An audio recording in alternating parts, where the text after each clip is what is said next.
మొట్టమొదటి factory outlet మన Mukunda jewellers లో అన్ని జ్యువెలరీపై 2 to 12% మాత్రమే. No making charges. విచ్చేయండి ముకుందా జ్యువెలర్స్. మా నూతన బ్రాంచెస్ అతి త్వరలో జూబ్లీహిల్స్ మరియు వైజాగ్ లో ప్రారంభం. తెలుగు రాష్ట్రాల జల వివాదాలపై సీఎం రేవంత్ రెడ్డి మరోసారి స్పందించారు. నీళ్ల విషయంలో గొడవలు తాము కోరుకోవడం లేదని, పరిష్కారం కోసం చర్చలకు సిద్ధమని ప్రకటించారు. పక్క రాష్ట్రాలతో గొడవలు పెట్టుకోవాలనేది తమ అభిమతం కాదన్న రేవంత్ రెడ్డి తెలుగు రాష్ట్రాలు ఇచ్చిపుచ్చుకునే ధోరణి అవసరమని వ్యాఖ్యానించారు. జల వివాదాల శాశ్వత పరిష్కారానికి పొరుగు రాష్ట్రం ఒక్క అడుగు ముందుకేస్తే తాము 10 అడుగులు వేస్తామని కీలక ప్రకటన చేశారు. తెలుగు రాష్ట్రాలు పరస్పరం సహకరించుకుంటూనే అభివృద్ధి జరుగుతుందని సీఎం రేవంత్ రెడ్డి వ్యాఖ్యానించారు.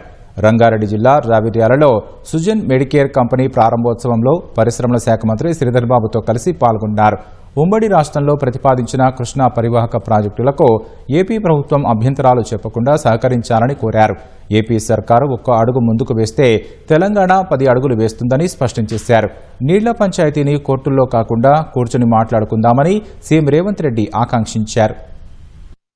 సొంత రాష్ట్రంలో గాని పక్క రాష్ట్రంలో గాని నీటి వివాదాలకు సంబంధించి పదే చర్చలు జరుగుతున్నాయి. నేను ఈ వేదిక మీద నుంచి ఈ రాష్ట్రంలో ఉండి పక్క రాష్ట్రంలో రాజకీయ పార్టీలలో ఉన్న ప్రజాప్రతినిధులకు ఒక సూచన చేయదలుచుకున్నా, ఒక విజ్ఞప్తి చేయదలుచుకున్నా. మీకు పంచాయతీలు కావాలన్నా నీళ్లు కావాలన్నా అని ఎవరైనా నన్ను అడిగితే తెలంగాణ రాష్ట్రానికి నీళ్లు కావాలని నేను కోరుకుంటా.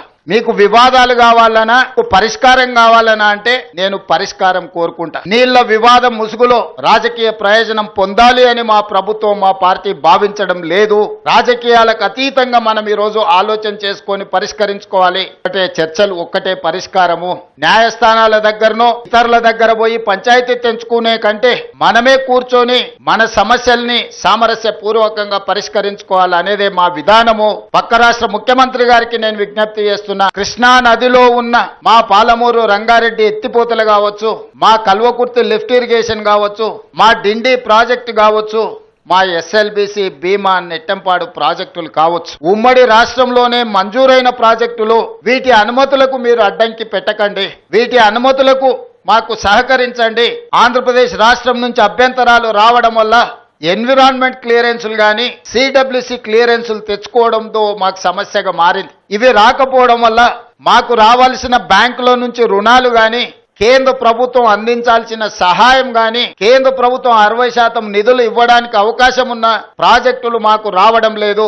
దాంతోనే మాకు తీరని ఆర్థిక భారం మా రాష్ట్రం మీద పడుతుంది. ఇవన్నీ కూడా మీరు సహకరించండి. మీకేమైనా సమస్యలు ఉంటే కూడా మేము సానుకూలంగా ఆలోచన చేస్తాం. శాశ్వత పరిష్కారాన్ని కోరుకుంటున్నా. ఇది రాజకీయ ప్రయోజనం కాదు, ప్రజల ప్రయోజనము, రైతుల ప్రయోజనము, పెట్టుబడిదారుల ప్రయోజనము. డేటా సెంటర్స్ ని ఇక్కడ పెట్టాలి అని అంటే విద్యుత్తుతో పాటు నీరు కూడా అవసరము అని. ఈ రోజు తెలంగాణ రాష్ట్రానికి పోర్టు లేదు.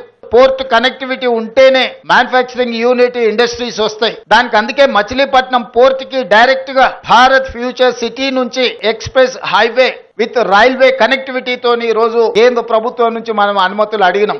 ఇలాంటి అభివృద్ధి జరగాలంటే పక్క రాష్ట్రం సహకారం కూడా ఉండాలి. ఇప్పుడు అమరావతి అభివృద్ధి చెందాలంటే హైదరాబాద్ సహకారం ఉండాలి. నగరం అభివృద్ధి జరగాలంటే భవనాలు కడితే సరిపోదు. భవనాలలో వచ్చే పరిశ్రమలు, సాంకేతిక నైపుణ్యం ఉన్న సిబ్బంది కూడా అవసరం. వాళ్ళు హైదరాబాద్ నగరంలో ఉన్నారు. అందుకే 2 రాష్ట్రాలు ఇచ్చిపుచ్చుకునే ధోరణిలో ముందుకు వెళ్ళాలి. పక్క రాష్ట్రంతో తప్పకుండా చర్చలు కొనసాగుతాయి. సమస్యల్ని చర్చల ద్వారా శాశ్వతంగా పరిష్కరించాలని కోరుకుంటున్నాము. మీరు సానుకూలంగా ఒక అడుగు ముందుకు వేస్తే 10 అడుగులు ముందుకు వేసే తత్వం తెలంగాణ ప్రజలలో, తెలంగాణ రక్తంలో ఉన్నది. ప్రపంచ దేశాలతో తెలంగాణ పోటీ పడేందుకు ప్రభుత్వం కృషి చేస్తోందని సీఎం తెలిపారు.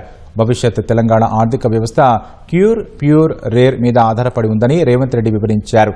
ప్రభుత్వ రంగంలో వేలాది ఉద్యోగాలు కల్పిస్తున్నామన్న సీఎం ప్రైవేటు రంగంలో వచ్చే ఉపాధి అవకాశాలను యువత అందిపుచ్చుకోవాలని ముఖ్యమంత్రి కోరారు.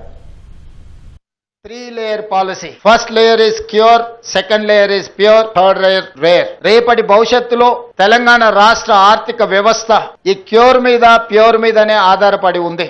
ఈ పారదర్శకమైన ప్రణాళికలని, పెట్టుబడులను ఆకర్షించడానికి తెలంగాణ రాష్ట్ర ప్రభుత్వం ఆలోచన చేస్తుంది. 40% బల్క్ డ్రగ్స్ ఓన్లీ హైదరాబాద్ నగరం నుంచే ఈ రోజు మనం అందిస్తున్నాము అని అంటే ఇది ఒక గొప్ప విజయం. కోవిడ్ వ్యాక్సిన్ లో 3 వ్యాక్సిన్లు మన ప్రాంతం నుంచి, జినోమ్ వ్యాలీ నుంచి ప్రపంచానికి అందించడం అంటే ఈ రోజు ప్రపంచమే మన వైపు తిరిగి చూసే విధంగా ఈరోజు ఫార్మా రంగంలో మనం రాణించడం జరిగింది. మన దగ్గర చదువుకున్న విద్యార్థులు ఈరోజు ప్రపంచంలోనే గొప్ప కంపెనీలకు ఈరోజు సీఈఓలుగా రాణించారు. ఇప్పటి వరకు 75,000 ప్రభుత్వ ఉద్యోగాలు ఇచ్చింది. భవిష్యత్తులో ఇంకా వేలాది ఉద్యోగాలు ఇచ్చినా 30 లక్షల నిరుద్యోగ యువకులు తెలంగాణ రాష్ట్రంలో ఉన్నారు. ప్రభుత్వ ఉద్యోగాలతో పాటు ప్రైవేటు రంగంలో అంది వచ్చే అవకాశాలను ఈరోజు అందిపుచ్చుకోవాలి.